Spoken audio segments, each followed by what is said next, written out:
I'm a business. I want to sell my products or services to you. To me, you are a target, someone I can focus my attention on and bombard you with information about how I can benefit you. On the other hand, you have your own life to lead. You already have plenty to keep your time occupied. Work, rest, and play. Any spare time you have comes at a cost. To get an extra 5 minutes, you have given something else up. That 5 minutes needs to be spent more profitably to justify the sacrifice. To you, I'm an interruption, looking to take that 5 minutes from you. Unless I'm of interest. This is the challenge Seth Godin approached leading up to releasing his book, Permission Marketing, way back in 1999. And these are still the challenges we face over 10 years later. Join us for the next 10 minutes while we revisit Godin's thoughts and find out how, with permission, you can turn strangers into friends and friends into customers. Godin points out that it's obviously impossible for you to pay attention to everything that marketers expect you to. And with the growth of social media, all those requests for attention have only gotten worse. A significant, if not the greatest, of this clutter is advertising. Businesses are bombarding us with messages, direct, covert, funny, heart-tugging, that all take up our valuable time. And if we were to pay attention, we would waste our most limited resource, attention. If we don't pay attention, the advertiser has wasted their money. It's a zero-sum game. One winner, one loser. Frankly, we just don't care. The quality of goods nowadays is so high that the incremental differences between product A and product B are so small that we don't need to change our allegiance. If we're happy with our favorite brand, why invest time in trying to figure out how to switch? In 1999, Godin estimated that the average consumer sees about 1 million marketing messages a year, about 3,000 a day. Today, that number is likely to have doubled. Not only do we get bombarded by mass media messages, we also get an equal amount via our social channels, Twitter, Facebook, LinkedIn, Amazon, eBay, and YouTube, to name a few. 6,000 messages per day is 14 seconds per message if we don't eat, sleep, or do anything else. Permission marketing, the way to make advertising work again. Think back to your younger days. Perhaps you were a music fan waiting for the next release from your favorite band. Or perhaps you were looking forward to the next issue of your superhero comic. What's common in these examples are three things. To you, the media was anticipated, personal, and relevant. This is the crux of Godin's permission marketing theory. By making information about your favorite product, in effect the advertisements, anticipated, personal, and relevant, the vendor has captured your attention and you are willing to devote your scarce resources to it. Godin gives us 4 steps to consider with meeting the fundamentals of permission marketing. Step number 1. Every marketer must offer the prospective customer an incentive for volunteering. If you don't provide a benefit to the consumer for paying attention, your offer will suffer the same fate as every other ad campaign that's vying for their attention. It will be ignored. Step number 2. Using the attention offered by the consumer, the marketer teaches the consumer about the product or service he has to offer. Specific, focused ways the product will help that prospect. Step number 3. The permission marketer must work to reinforce the incentive to be sure that the attention continues. As a two-way dialogue between vendor and consumer has been established, the marketer can adjust the incentives being offered and fine-tune them for each prospect. Step number 4. The goal is to motivate the consumer to give more and more permission over time. Permission to gather more data about their personal life, hobbies, or interests, and ultimately, permission to offer a new category of product for the customer's consideration. Using the above steps, permission marketing cuts through the clutter and allows a marketer to speak to prospects as friends, not strangers. This personalized, anticipated, frequent, and relevant communication has infinitely more impact than a random message displayed at a random place at a random moment. Think about choosing a nice restaurant for dinner.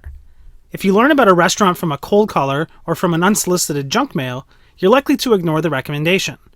But if a trusted friend offers a restaurant recommendation, you're likely to try it out. We trust our friends. Godin believes this is the nub behind permission marketing. The goal is to teach, cajole, and encourage a stranger to become a friend. And once she becomes a friend, to apply enough focused marketing to create a customer. If the marketing messages we send out are anticipated, relevant, and personal, they will cut through the clutter and increase the prospect's knowledge of the benefits we offer. The goal of the permission marketer is to move consumers up the permission ladder, moving them from strangers to friends to customers, and from customers to loyal customers. Every step up the ladder, trust grows, responsibility grows, and profits grow. According to Godin, there are 5 levels of permission. In order of increasing benefit, they are: level number 1, situation. Situational permission is usually preceded by the question, "May I help you?" The consumer and the salesperson or marketer have a very high physical and social proximity. The consumer has initiated the particular interaction, so there's no question of appropriateness. Generally, there's either money on the table right now or in the near future, or the consumer wouldn't have initiated the dialogue. If this type of marketing is important, the organization must invest a lot of time and money in training its front line on how to leverage the permission. As Godin points out, do you want fries with that? Are perhaps the 6 most profitable situation permission marketing words in history. The concern is that this level of permission is so temporary that if it isn't handled quickly, it disappears. That's why the second best thing to do, after selling some fries, is to figure out how to upgrade this permission into something higher. Level number 2, brand trust. Brand trust is an intangible form of product confidence that consumers feel when interacting with a brand that spent lots of money on consistent, albeit frequent, interruptive messages. Brand trust leads to brand extensions. If people trust soapy soap, then by extension, they'll trust soapy dishwashing liquid. When the new product reinforces the brand trust of the original, the permission is enhanced. If 3 or 4 line extensions all satisfy me, I'm much more likely to give you permission to show me a 5th one. On the other hand, a brand extension that fails can do significant harm to brand trust. Once the marketer abuses the permission granted by the consumer is in no mood to be abused again. Level number 3, personal relationships. The 3rd level of permission is personal relationships. Using the relationship you have with an individual is an extremely effective way to temporarily refocus his attention or modify his behavior. However, just because this permission doesn't scale well doesn't mean it isn't powerful. By identifying the right individuals and working to earn their trust and permission, retail and business-to-business marketers can make a huge impact on their bottom line. Personal permission is the most powerful form of permission for making major shifts in a consumer's behavior. It's the best way to sell custom products, very expensive products, or products that take an enormous amount of learning to appreciate. Level number 4, points. The next level of permission is points. Points are a formalized, scalable approach to attracting and keeping the prospect's attention. The offer of a reward in exchange for commitment and attention is powerful. Frequent flyer miles or loyalty points the consumer can use as currency makes it easy for a consumer to feel as though he or she is making progress towards the reward for commitment. Other points programs don't offer a reward at all. Instead, consumers work to earn greater discounts on future purchases. A third method is where consumers don't earn a guaranteed reward. Instead, they earn more chances to win a reward.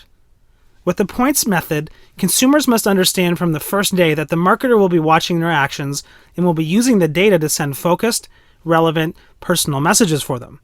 Without permission, a reward to the consumer is worth far less to the marketer. Level number 5, Intravenous. A marketer who has achieved intravenous permission is making the buying decisions on behalf of the customer.